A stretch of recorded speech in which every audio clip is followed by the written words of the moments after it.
En Ideas para Vivir Mejor, ayudamos a personas que no tienen tiempo a descubrir las claves de los libros sobre bienestar físico, mental y financiero que les gustaría leer. Resúmenes prácticos, concisos y amenos, que puedes escuchar en cualquier lugar.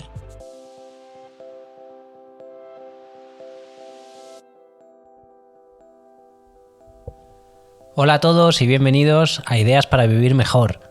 Soy Eugenio Paya Ruiz, lector empedernido y amante del desarrollo personal. En los próximos minutos descubrirás las ideas principales de La hipótesis de la felicidad, un libro escrito por Jonathan Haidt. Antes de empezar, recordarte que tienes disponible mi primer libro propio. Después de leer y de resumir cientos de libros sobre desarrollo personal, he querido sintetizar todo ese conocimiento en un libro. El título es Libre, saludable y feliz. Técnicas y hábitos diarios para decir adiós al miedo, ponerte en acción y mejorar tu vida. Y lo puedes encontrar en Amazon. Te dejo el enlace en las notas del episodio. Y ahora sí, vamos con las ideas principales de la hipótesis de la felicidad.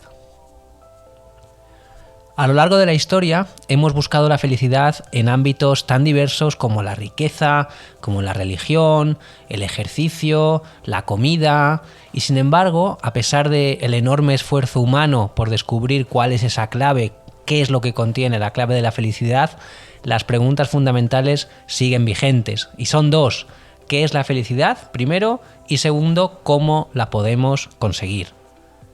Para aumentar nuestra felicidad, necesitamos comprender al ser humano en general y a nuestra propia personalidad en particular. Lo primero que tenemos que entender es que nuestra mente no es una unidad, sino que está dividida en dos partes distintas.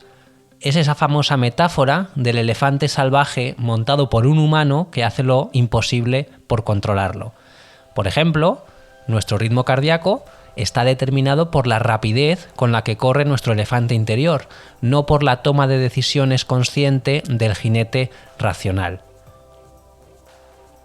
Esta división se refleja incluso en la estructura de nuestro cerebro, mientras que las estructuras más antiguas, como el sistema límbico, se encargan de regular los instintos básicos, comer, reproducirse, etc., el neocórtex, la parte más reciente, controla nuestro razonamiento, y eso nos permite mantener bajo control los deseos y los impulsos que provienen de esas zonas más antiguas del cerebro.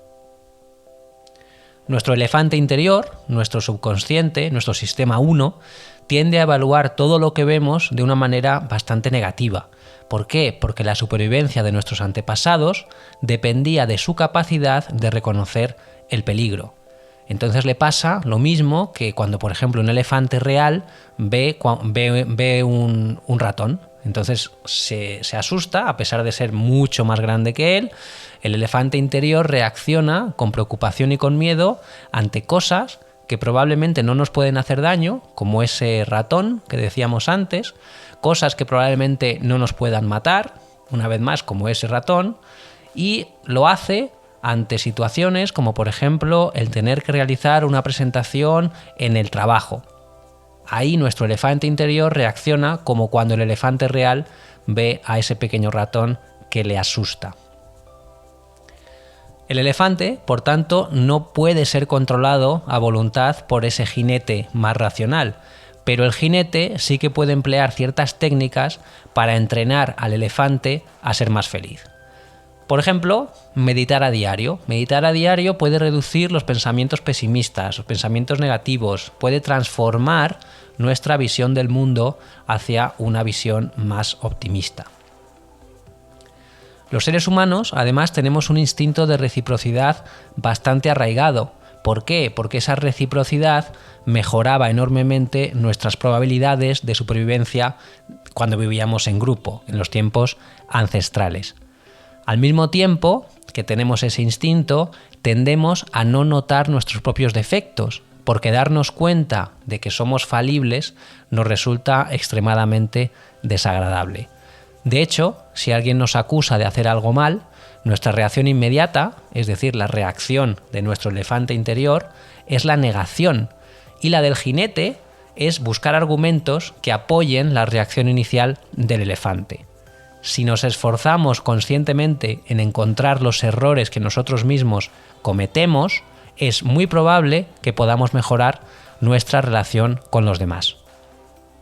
Entonces, según el principio de reciprocidad que decíamos antes, es también muy posible que la otra parte admita sus propios defectos o sus propios errores, y entonces sobre esa base podemos pedir disculpas y resolver el conflicto.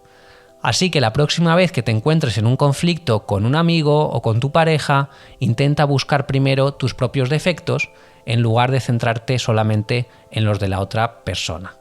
Esto no significa que tengas que admitir siempre que eres completamente responsable de algo. Simplemente nombrar algunas de las cosas que hiciste mal. Eso ya sería un gran paso para resolver cualquier conflicto. Y esto es importante porque para ser una persona feliz necesitas a las personas adecuadas en tu vida. Los humanos tenemos una fuerte tendencia a adaptarnos a las nuevas condiciones. Por eso los acontecimientos externos tienen muy poca influencia duradera, al menos, en nuestra felicidad. Por eso, un estudio descubrió que los ganadores de la lotería eran aparentemente mucho más felices, pero solamente durante un corto periodo de tiempo. Pasado ese periodo de tiempo, se acostumbraban y volvían a su nivel base de felicidad. Pero hay algunas condiciones externas que son cruciales para nuestra felicidad, a las que simplemente no podemos adaptarnos como seres humanos. Y esto incluye las relaciones. Por ejemplo, como los seres humanos somos animales sociales, las relaciones sociales saludables serán extremadamente importantes para nuestro bienestar. Si carecemos de conexiones sociales, podemos llegar a ser gravemente infelices. Las personas que tienen un gran número de amigos, las personas que están en un matrimonio feliz, reportan niveles mucho más altos de felicidad que las personas promedio. Pero no es solamente nuestra conexión social la que determina nuestro nivel de felicidad. También es importante hacer en nuestro día a día las cosas que se nos dan bien, porque nos sentimos mucho más felices cuando nuestras actividades coinciden con nuestros puntos fuertes. Y todos tenemos puntos fuertes, es decir, tenemos cosas que se nos dan bien y que disfrutamos haciendo. Por ejemplo, si alguien tiene unas habilidades interpersonales especialmente buenas, si alguien es un buen comunicador, un trabajo en el sector de las relaciones públicas le proporcionará más placer, le proporcionará más satisfacción y además nunca se acostumbrará a él. No es un placer que le vaya a generar tolerancia.